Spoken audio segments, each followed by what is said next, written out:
नमस्कार।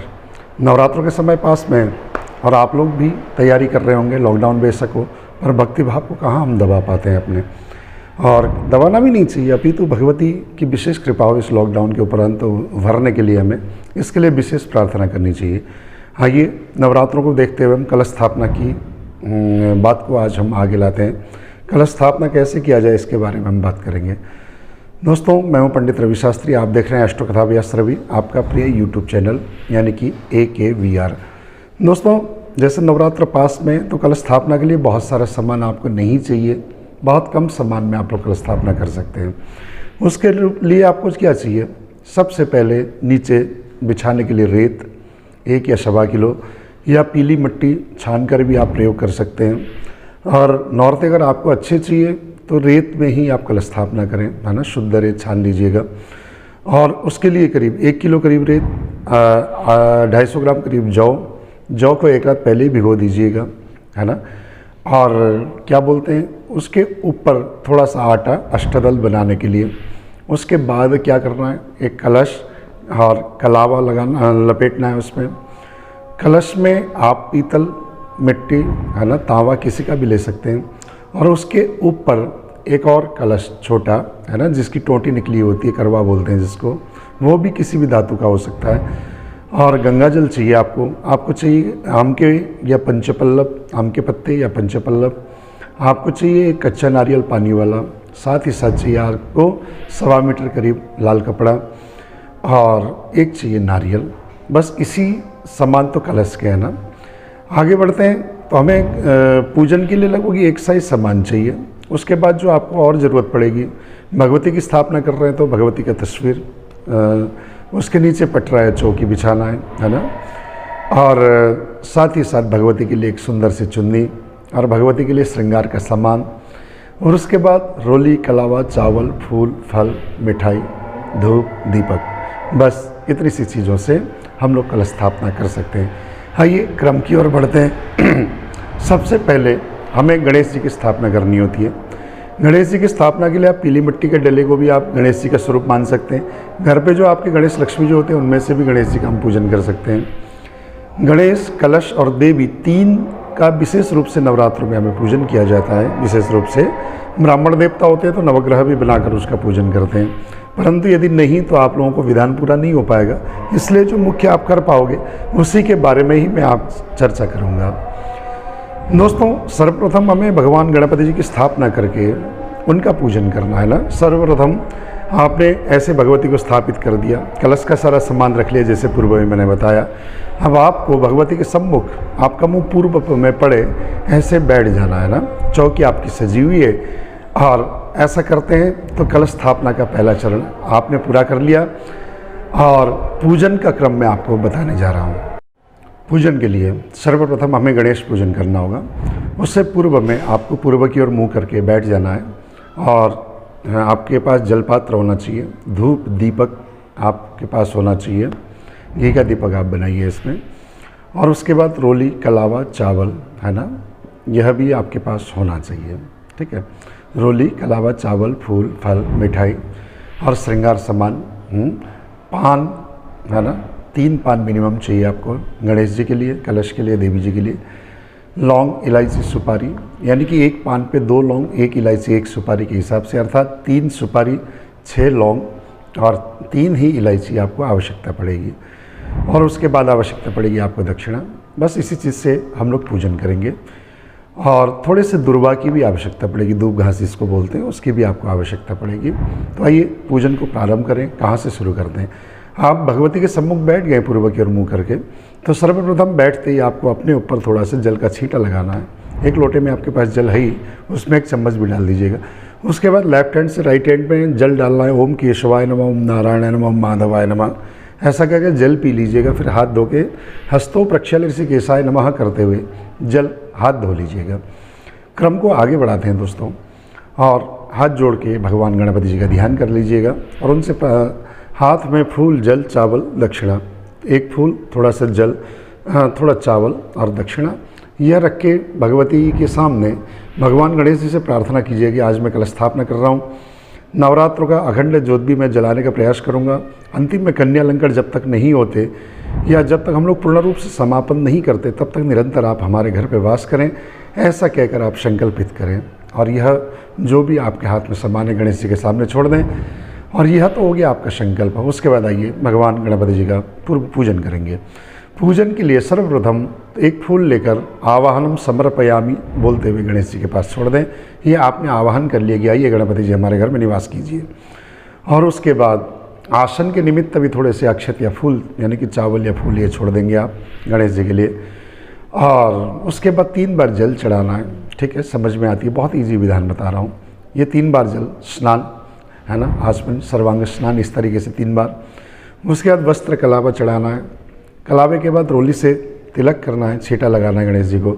चावल चढ़ाएंगे, चावल के बाद फूल चढ़ाएंगे, फूल के बाद है ना दुर्वांकुरेण सज्जयामि बोल के दुर्वा चढ़ाएंगे। देखिए संस्कृत मंत्र नहीं आए तो भी आपको कोई बात नहीं, भाव से पूजा कीजिएगा। उसके बाद धूप दीपक जो आपने जला रखा है हाथ से उनकी तरफ दिखा दीजिएगा ऐसे करके उनकी प्रकाश को। और उसके बाद थोड़ा सा हाथ धो लीजिएगा, है ना, वही लोटे में जल है उससे आप हाथ धो लेंगे। और उसके बाद गणेश जी के निमित्त भोग लगाएंगे, है ना। आप लोग पंजीरी बनाते हो, शुद्ध व्रत का मिष्ठान कोई हो वही भोग लगाइएगा। कुछ ना मिले चीनी मिश्री बताशे कोई भी भोग लगा सकते हैं। उसके बाद थोड़ा सा जल, फिर उसके बाद एक फल, फल के बाद पान में लौंग इलायची सुपारी रख के वो लगाइए। उसके बाद दक्षिणा और हाथ जोड़ दीजिएगा। यही गणेश जी का पूजन है। और प्रार्थना करेंगे, कोई भी आपको मंत्र आता है श्री गणेशाय नमः बोल दीजिए, जो भी आता है उससे आप गणेश पूजन ऐसे कर सकते हैं। बहुत शॉर्टली आप लोगों के लिए मैं बताने जा रहा हूँ। और अगले क्रम में हम लोग चलते हैं दोस्तों। उसके बाद हमारा नंबर आता है कलश की ओर। कलश के पूजन के लिए हमें क्या करना है पता है? सामान्य तौर से हमें गंगा जल डालना है पहले घड़े में, और उस पर पूर्ण जल से भर के सर्वप्रथम रेत पे जौ बो के उसमें थोड़ा जल का छींटा दे के आटे से जैसे फ्लावर बनाते हैं ना स्टार टाइप का, वो अष्टदल बोलते हैं हमारे नियम में। तो अष्टदल आटे से आप इजीली बना सकते हो ना, ऐसे जैसे क्रॉस, उसके बीच में एक लाइन और, इसके बीच में एक लाइन और उसके बाद जो ये ऊपर ही ऊपर जैसे फ्लावर डिजाइन होता है आटे से आप दे सकते हो। उसके बाद जैसे स्थापित करेंगे कलश को, है ना, उस पर कलावा बांध दीजिएगा। कलावा बांधने के बाद है ना उसमें एक हल्दी, थोड़े से चावल, थोड़ी सी दुर्वा, एक दक्षिणा, ये सब चीज़ आप डाल देंगे। एक सुपारी भी डाल दीजिएगा। उसके बाद दूसरा घड़ा रखें, दूसरे घड़े पे भी उसके ऊपर ही रखना है ना, उसमें भी यही सभी चीज़ें डालकर, ठीक है, हल्दी, चावल, दुर्वा, दक्षिणा, सुपारी, और उसके बाद पंचपल्लव इत्यादि लगाएं। पंचपल्लव लगाने के बाद आपको क्या करना है कि जहाँ भगवती का स्थान है, भगवती की राइट साइड यानी कि हमारे और लेफ्ट हैंड की तरफ तो कलश और राइट हैंड की तरफ भगवती रहनी चाहिए, और उसके भी राइट हैंड की तरफ अखंड दीपक रखना चाहिए। ये शास्त्रीय नियम है हमारा। तो जैसे आप रखेंगे दो, उसके बाद नारियल आपको रखना है ऊपर से। और ये तो कलश आपने रेडी कर दिया। रोली लेके कलश के मध्य में एक स्वस्ति बनाइए, है ना, बड़े वाले कलश में। उसके बाद ऊपर वाले कलश में भी दूसरा एक स्वस्ति बनाइएगा। उसके बाद ध्यान दीजिएगा कि कलश जैसे आपने स्थापित कर दिया है, उसके बाद थोड़ा सा जल छोड़ें नीचे ही, जहाँ पे जौ आपने बो रखे वहीं पे पूजन करना है, डंट वरी, है ना, वहाँ पे जल छोड़ें। जल छोड़ने के बाद, है ना, वस्त्र कलावा आपने कलश के गले में भी बांध रखा है, एक वैसे और भी चढ़ा दें। रोली से छींटे, चावल, फूल, माला, कलश में माला नारियल से तो पहनाना है। उसके बाद दुर्वा भी आपको वहीं चढ़ाना है। और उसके बाद फूल माला के बाद धूप दीप, है ना, धूप और दीप। उसके बाद मिष्ठान कुछ भोग लगाएं, ऋतु फल कुछ फल भी चढ़ाएंगे। फल के बाद पान, लौंग, इलायची, सुपारी ये चढ़ाकर आपको छोड़ देना है ना। और उसके बाद अंतिम में दक्षिणा, दक्षिणा के बाद प्रार्थना करना है कि ब्रह्मा विष्णु महेश मातरों, जितनी भी माताएं हैं, सब लोग इस कलश के जल में समाहित होकर हमारे घर को पवित्र करना, यहाँ पर वास करना, ये प्रार्थना करके आप लोग प्रणाम करें कलश को। आइए तीसरा क्रम है भगवती का।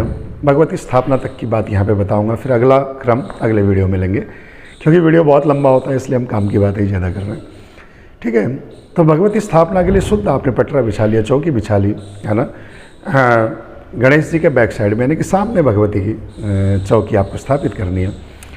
तो भगवती के लिए आपने स्थान बनाया, वहाँ पर सुंदर लाल वस्त्र बिछाया, है ना, उसमें थोड़ा अक्षत छोड़ दीजिए, भगवती की प्रतिमा को स्थापित कीजिएगा। क्रम वही है दोस्तों, सर्वप्रथम प्रार्थना करना कि हे माता महाकाली, माँ लक्ष्मी, माँ सरस्वती के स्वरूप भगवती दुर्गा माँ, आप निरंतर हमारे घर में वास करना, है ना। कोशिश ये कीजिएगा कि शेर का मुंह बंद हो तो अच्छा होता है, यह कहा गया है वास्तु के हिसाब से। तो ऐसी तस्वीर आप लेके आइएगा। और जैसे आप स्थापित करेंगे भगवती को, क्रमशः पूजन क्रम वही है ना। तो पहले चावल छोड़ दीजिएगा, आवाहन कर दीजिएगा। उसके बाद जल, जल के बाद वस्त्र, वस्त्र में आप चुनरी चढ़ा सकते हैं, कलावा चढ़ा सकते हैं, और भगवती के लिए साड़ी इत्यादि भी चढ़ा सकते हैं। फिर उसके बाद रोली से तिलक सिंदूर भी लगाएं भगवती को, चावल अर्पण करें, रक्त अक्षत बोले गए, यानी कि रोली से लाल किए हुए चावल अर्पण करने चाहिए। चावल के बाद फूल भी चढ़ाएं, माला चढ़ाएं, है ना।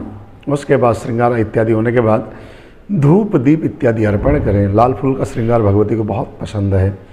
और धूप दीप के बाद थोड़ा सा हाथ धोकर भगवती के सम्मुख मिष्ठान भोग लगाएं ना। और उसके बाद तो भैया ऋतु फल चढ़ाइए भगवती को।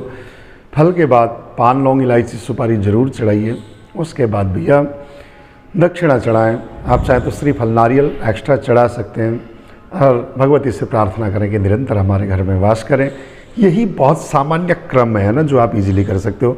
उम्मीद है कलश पूजन, गणेश पूजन और भगवती पूजन का क्रम आपको पसंद आया होगा। पसंद आया तो लाइक करना मत भूलना, सब्सक्राइब कीजिए, चैनल को शेयर कीजिएगा। ये अमूल्य धरोहर आगे काम आने वाले हैं, खूब फैलाइए दोस्तों। विदेश में हमारे वीडियोस को बहुत पसंद किए जा रहे हैं, क्योंकि मैं फालतू किसी चीज़ को नहीं लेता। आइए अगला क्रम भी जल्दी बढ़ते हैं। जैसे अखंड दीपक हमें जलाना है, तो उसके लिए भी सर्वप्रथम आप अखंड दीपक को तैयार कर लीजिए। घी से परिपूर्ण करके नीचे अक्षत छोड़ेंगे। अखंड दीपक में भी वस्त्रादि अर्पण करके वस्त्र दें, है ना। उसको फिर प्रज्वलित करें, जलाएं उसको।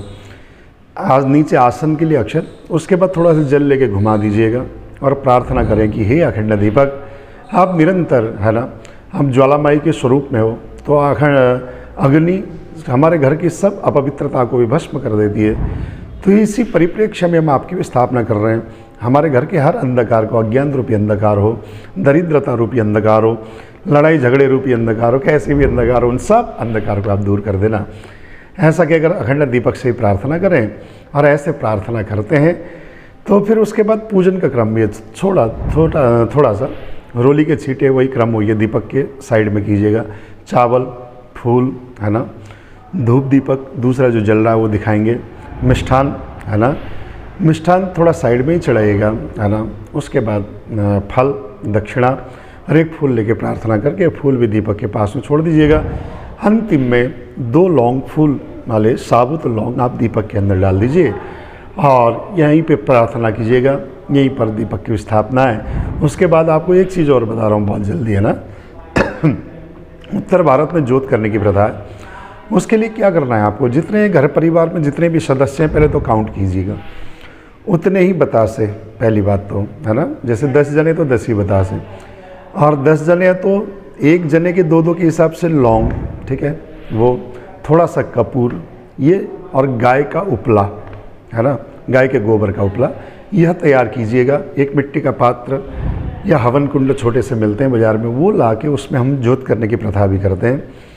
तो ऐसे मतलब क्या करना है कि नित्य प्रति आपको जोत करना है। उपले को जलाइए, थोड़ा सा शुद्ध घी डाल दीजिएगा और लौंग को भी, है ना, थोड़ा सा डाल दीजिएगा उसमें। कपूर जलाइए पहले, उसमें लौंग घी में डिप करके 2 लौंग, एक परिवार के 2 लौंग, हिसाब से हर कोई व्यक्ति जोत करता है देवी के, तो एक परिवार के सदस्य के 2 लौंग के हिसाब से हर कोई व्यक्ति 2 लौंग घी में डिप करके वो जलते हुए कपूर में अर्पण करें।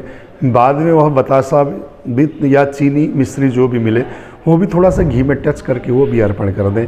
उसके बाद हाथ में जल लेकर उस जोत को घुमाकर उसका जो धुआं है उसकी धुनी भगवती को अर्पण कर दें। और ये जोत की प्रक्रिया भी आपको मैंने बता दिया बहुत शॉर्टली। और उसके बाद तो क्या करना है दोस्तों, थोड़ा सा उसकी जोत की धुनी को में से तिलक लेकर माथे से लगाइए, प्रणाम कीजिए। ऐसा करने से आप पूर्ण नवरात्रों के जोत का लाभ, दीपक पूजन का लाभ, भगवती पूजन का लाभ, कलश पूजन और स्थापन का लाभ, गणपति पूजन का लाभ, हर कोई लाभ ले सकते हैं। और ये जोत वाला क्रम नित्य प्रति करना है आपको। और उसके बाद तो आप भैया दुर्गा सप्तशती के पाठ कर सकते हैं स्वयं भी, है ना। पाठ करने के बाद सामान्य तौर से उसके बाद तो भी आप अपना पुस्तक पढ़ें, है ना। कवच, अर्गला, कीलक ये नित्य प्रति पढ़ने। उसके बाद 13 अध्याय का पाठ होता है। फिर उसके बाद भी तीनों रहस्यों का, रात्रि सूक्त का, सिद्ध कुंजिका स्तोत्र का, क्षमापन का, ये दुर्गा सप्तशती का पाठ होता है। बाद में आरती करके भैया प्रसाद भोग लगाकर भगवती को उस दिन की पूजा को समापन करें। अगर आप ऐसा करते हैं तो सुनिश्चित तौर से नवरात्रों के पूजन का आपको लाभ मिलेगा। अगले वीडियो में मैं लेके आऊँगा बहुत ईजीली ढंग से नवरात्रों के जो समापन है, कन्यालंकन कैसे करना है, उसके बारे में लेकर, है ना। तो उम्मीद है वीडियो पसंद आया होगा। पसंद आया तो सब्सक्राइब कीजिए, लाइक कीजिए, है ना। पसंद नहीं आया तो डिसलाइक कर दो, कोई दिक्कत नहीं होता, परंतु भैया फैला दो, है ना। सब लोगों को यही पसंद है। ऐसी शॉर्ट वीडियो में आगे भी लेके आऊँगा। उम्मीद है आपको पसंद आ ही गया होगा, है ना। नमस्कार, धन्यवाद। भगवती आपका कल्याण करें।